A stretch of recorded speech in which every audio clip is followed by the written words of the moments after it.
largest and most heavily populated continent on our globe is Asia. Most of its land area is barren and dry. And yet there is one tiny rain-soaked corner here where the land is forever green. This is the little kingdom of Siam, or Thailand. All around Siam, a solid wall of mountains hides it from the rest of the world. Each monsoon season, this mountain barrier traps the rain clouds. And from April to October, a daily torrent falls on Siam.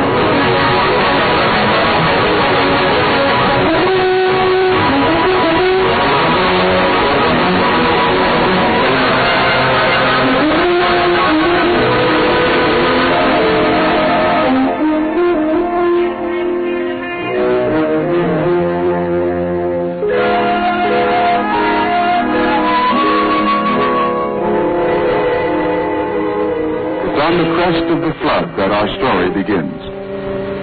For this is the story of a people who, from childhood, have learned to accept the flood as part of their daily lives. To them, a cloudburst means no more than a spring shower. Business goes on as usual. And since everyone's in the same boat, there's always room for one more. Well, almost always. With the high waters come all kinds of fish. And so everybody and his dog go fishing. And just as often as not, the old fishing hole is the front porch. The type of fishing tackle is limited only to the imagination. For the angler, there's no age limit. For the fish, no size limit. But far more important than fish is the silt brought by these muddy waters to enrich the land from which rice will grow.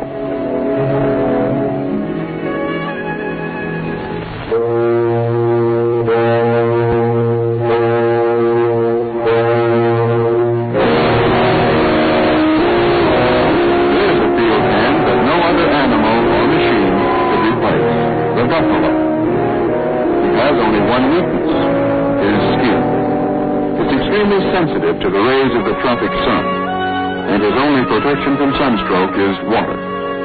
And so this isn't a matter of being clean at all, just very, very comfortable.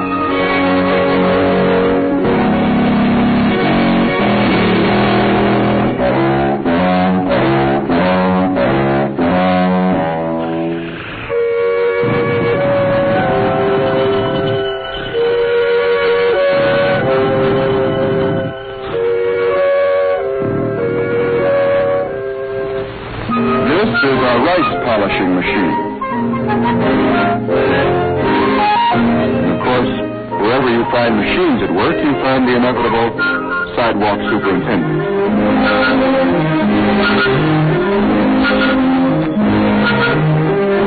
This time it's the gibbon, a favorite pet in Siam.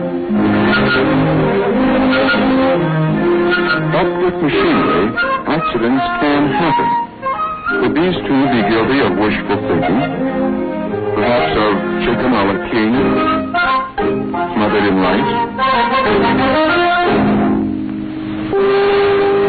The Siamese people eat twice their weight in rice each year.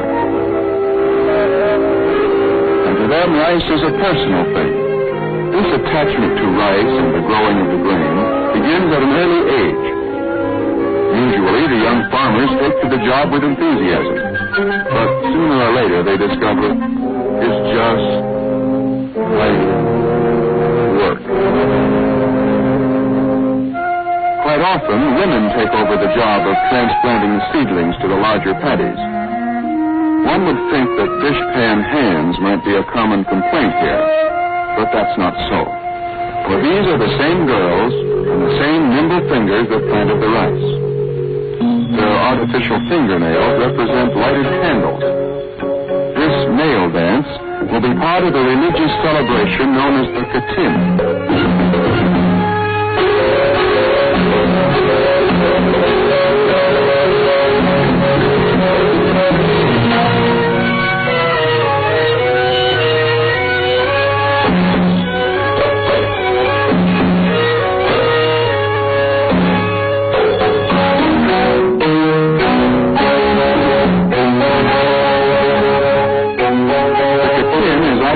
benefit held for the temple and the priest. All kinds of gifts are given, including money. In fact, this is the beginning of a money tree. But where's the money? Well, as usual, the women handle that department. Since beauty is very important in the Buddhist faith, the money will be fashioned into flowers.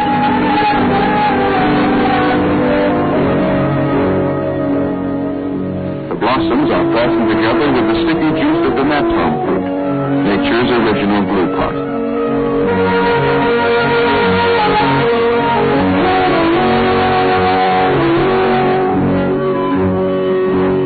And so, in Siam, money almost does grow on trees. When the money tree is carried to the temple grounds, it marks the climax of the ceremonies. In Siam, Buddhism reaches into the life of almost every inhabitant, and each male is expected to spend at least 3 months of his life in the priesthood. During this period, his yellow robe of humility and his offering bowl are his only personal possessions. In the morning, the priests go out to receive food prepared especially for them.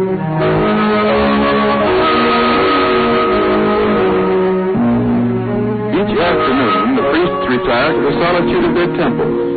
Here they meditate and study the teachings of Buddha.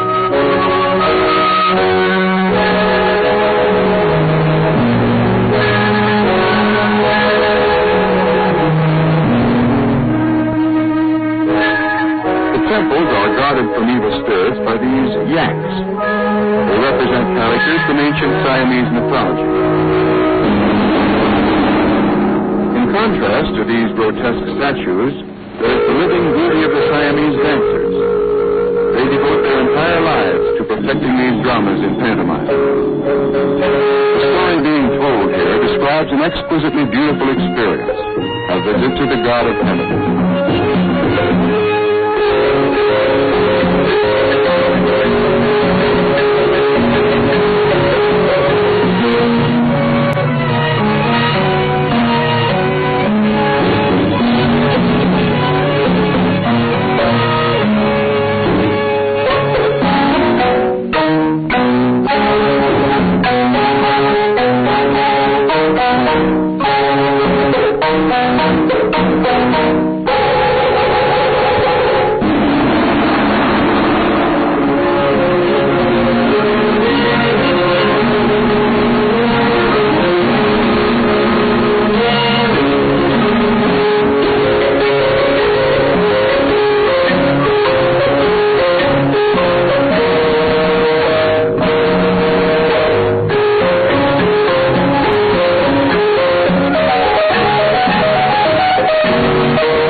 Before each bout, the contestants pay homage to the spirits of the prize ring. Then they offer a short preview of the strategy they'll use against their opponents. No self-respecting fighter would think of performing without an orchestra. This is guaranteed to bring out the worst in most anyone. The referee's instructions are confined to one simple rule: no biting.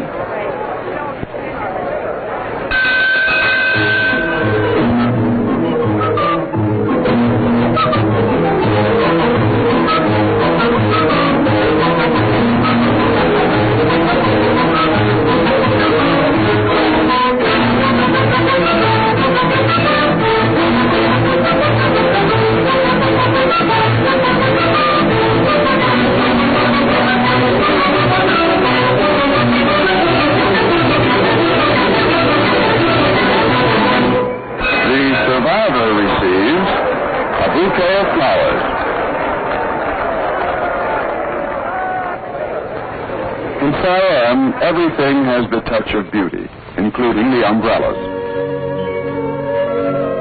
And here, everyone must have an umbrella. To meet the demand, the Siamese long ago invented the assembly line system. This is the parchment department. Here, chips of wood are hammered into pulp.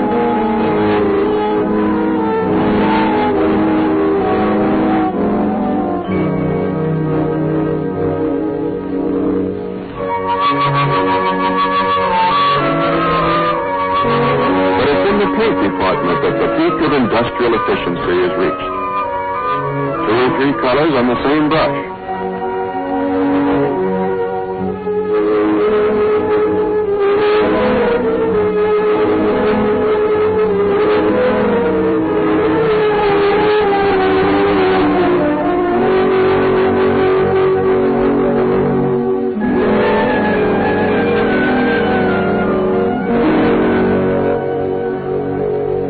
Shortcuts like this, one day's production is measured by the acre. But when it comes to heavy industry in Siam,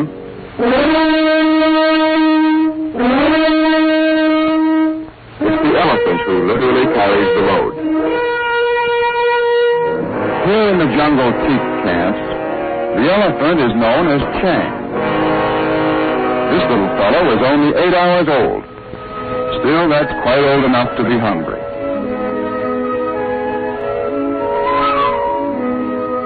That trunk will come in handy later on, but right now he'd be better off with a pug nose.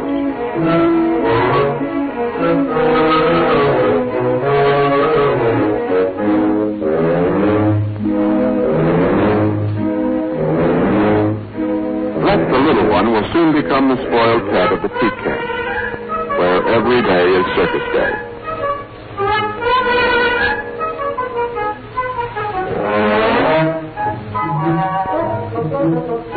But unlike circus elephants, Black doesn't work for peanuts. He holds out for bananas.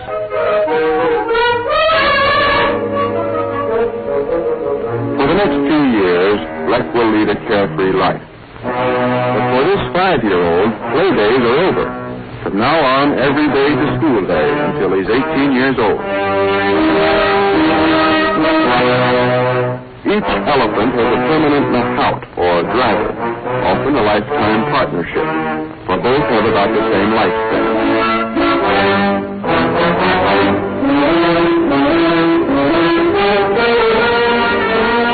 Occasionally, an elephant will prefer to work alone. He instinctively finds the perfect balance of a teak log weighing several tons. This wood, in its green state, is so heavy it won't even float.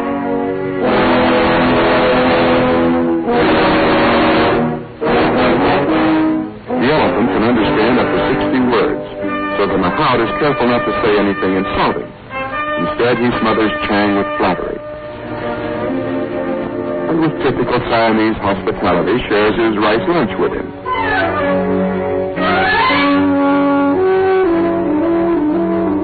A machine this size needs considerable fuel, nearly a ton a day. It would take a long time to fill him up at this rate, but fortunately, elephant fuel literally grows on trees. And for that matter, so do the toothpicks. Chang has an ideal working day. 2 hours on the job and 8 hours for lunch. This includes a refreshing bubble bath. But when Chang does work, he's a symphony of power.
up to 8 years, depending on the whims of the river.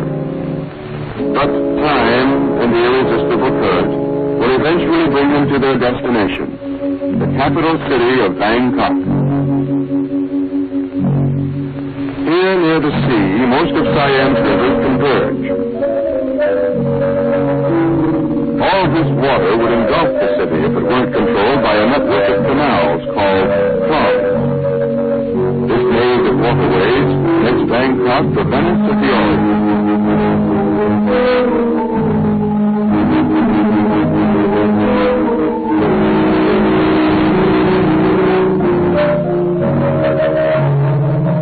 Here in the outskirts of the city, a typical family lives in this snug teakwood sampan. The sampan is more than a home. It's also a livelihood. The owner's name is Sala. He's both merchant and captain, buying produce from the jungle farms and selling it in the city. In this way, Sala supports himself, his wife Sawai, and their small son, Pak. Nark, the Siamese cat, serves as a deckhand. On the Klong, floating markets give a boat wife certain advantages over a housewife. But Sawai doesn't have to go to the store comes to her. She's decided to cook curry today, so she selects a store with a complete pepper department.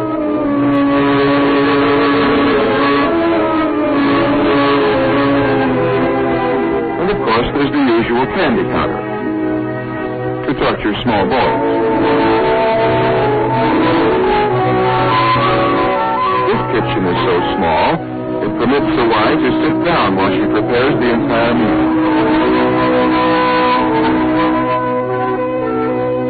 She begins by grating a coconut to supply cream for the curry.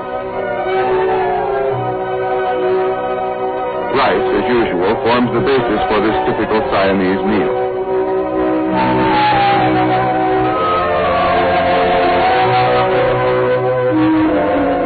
Here, cleanliness is an obsession, and before lunch, everything receives a scrubbing, including the menfolks. Unlike most little boys, Pak enjoys washing up. It's just like going swimming, except, of course, for that fiendish commodity, soap. Siamese curry requires a bewildering amount of condiments. A dash of garlic, a pinch of pepper, mixed with green chili, red chili, paste chili, white pepper, black pepper, and red pepper. This fiery concoction is mixed with coconut cream to prevent the danger of internal combustion. Soon a tantalizing aroma drifts through the sampan. And this is too much for Nark. He sneaks the snack.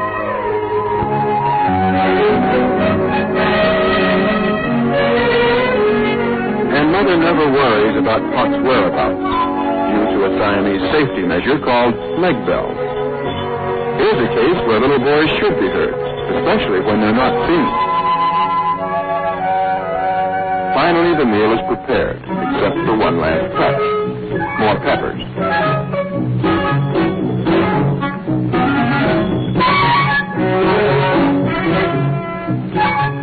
In Siamese etiquette, dress for dinner is, in a way, semi-formal, for the men here nearly always wear tails, neatly tucked in.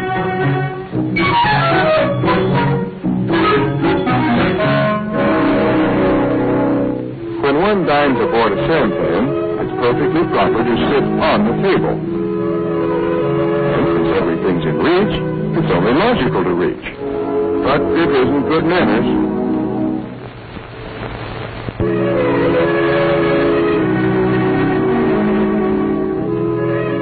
Although fingers serve as silverware, few knives and forks are washed as often.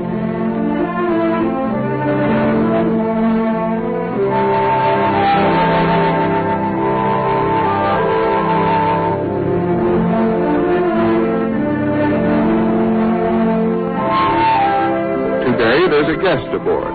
His name is Paul. like all polite guests, he compliments Sawai on her cooking. And like all gracious ladies, she insists it's nothing. Just a few odds and ends she threw together in a curry. Mark pays the cook a very cat-like compliment by simply concentrating on his food. Mark's compliment may not be as subtle, but no one can doubt its sincerity.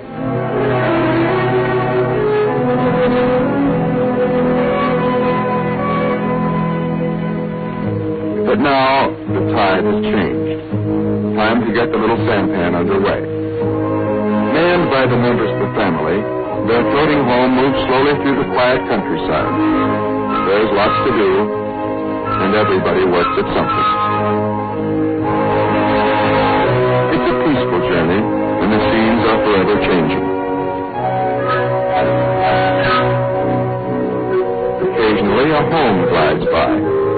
From it comes the tranquil music of a bamboo instrument that blends with the rhythm of the organ.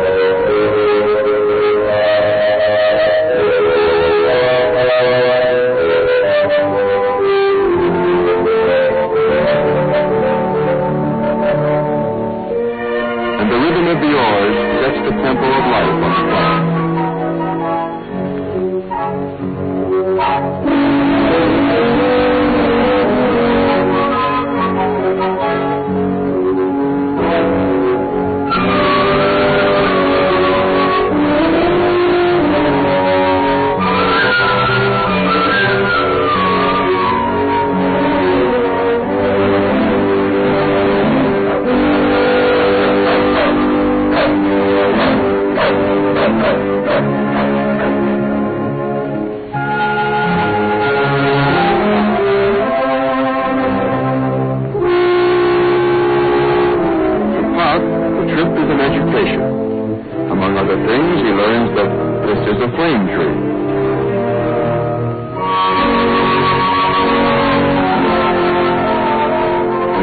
Must have eyes to find their way home from strange waters.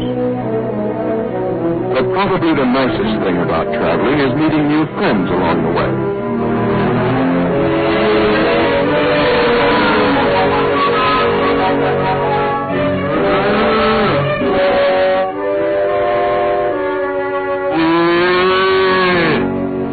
So much to see, so much to learn. Like how to saw wood and keep cool at the same time.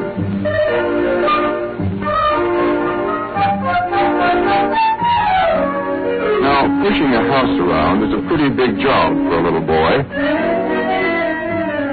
And Pop needs a rest.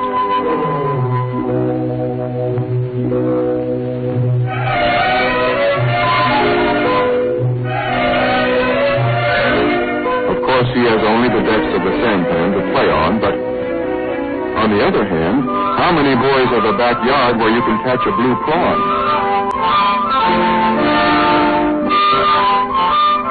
On these water streets, a boat becomes the family car. And if you're blessed with a muddy driveway, well, that's the slickest, quickest way to slide out into the traffic.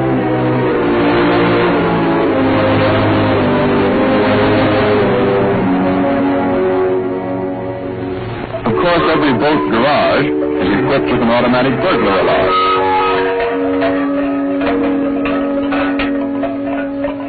Now, here's something you could never do on a paved street.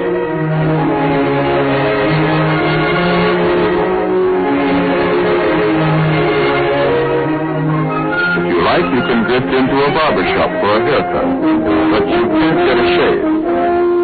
Here, whiskers are removed by the she loves me not system.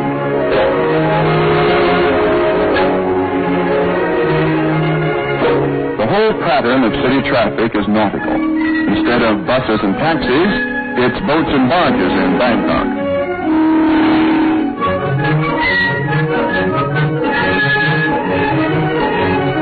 But a floating school bus doesn't make going to school any more attractive. With every day a summer day, an old swimming hole on every corner, how can a fella help playing cooking?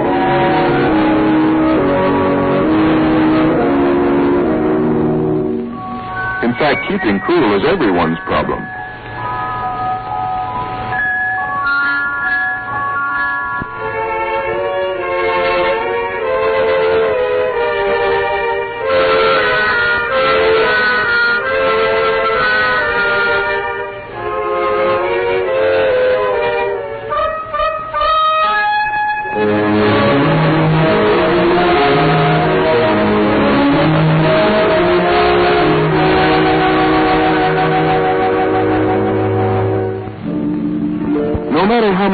activity there is on the Klongs, there is none of the usual traffic noise.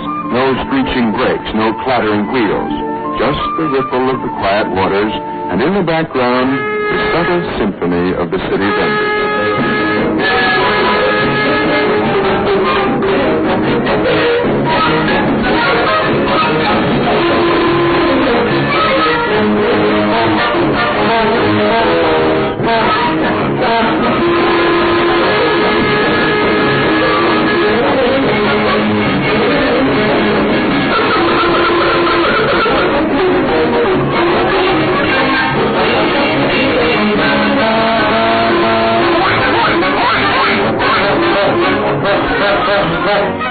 If this doesn't give you a headache, there's a floating bar where you can buy one in a bottle.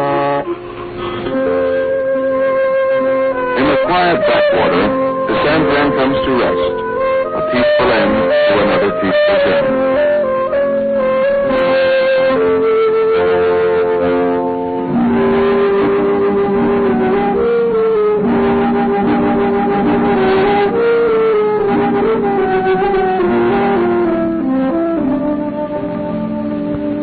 This idyllic moment can't last forever, but it never fails.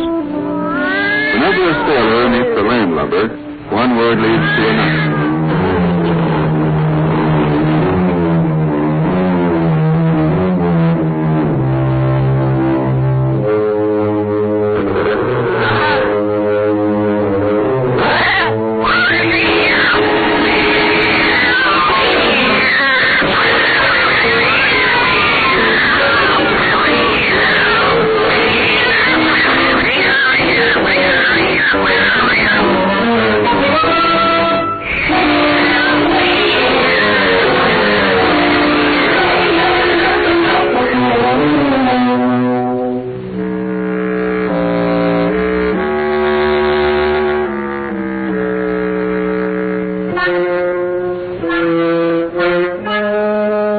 It wasn't exactly a clean fight, but there's no doubt about who won.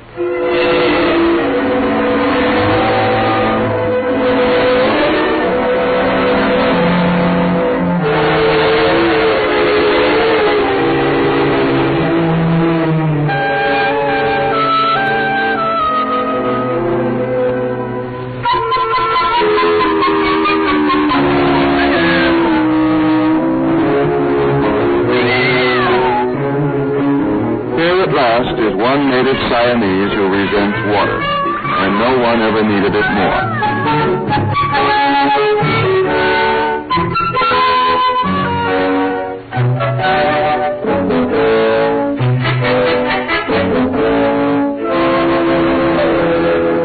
But it was worth it to bask in the glories of young hero worship.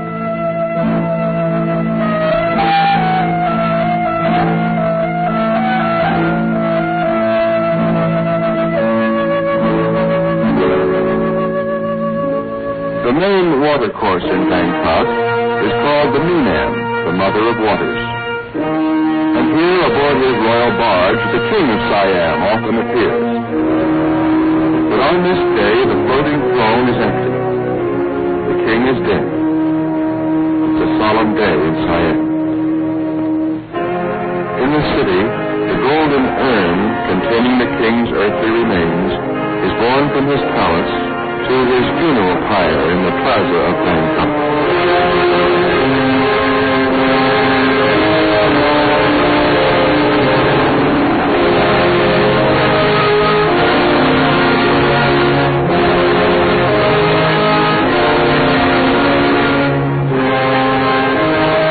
The king is dead. Long live the king.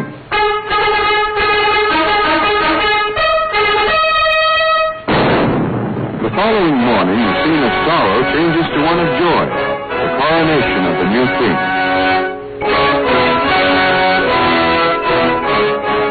The palace guard carries the new king around the temple grounds. Here, assembled for his pleasure, are the royal possessions inherited with the crown. Last of all, the royal elephant, Chang, the living symbol of Siam.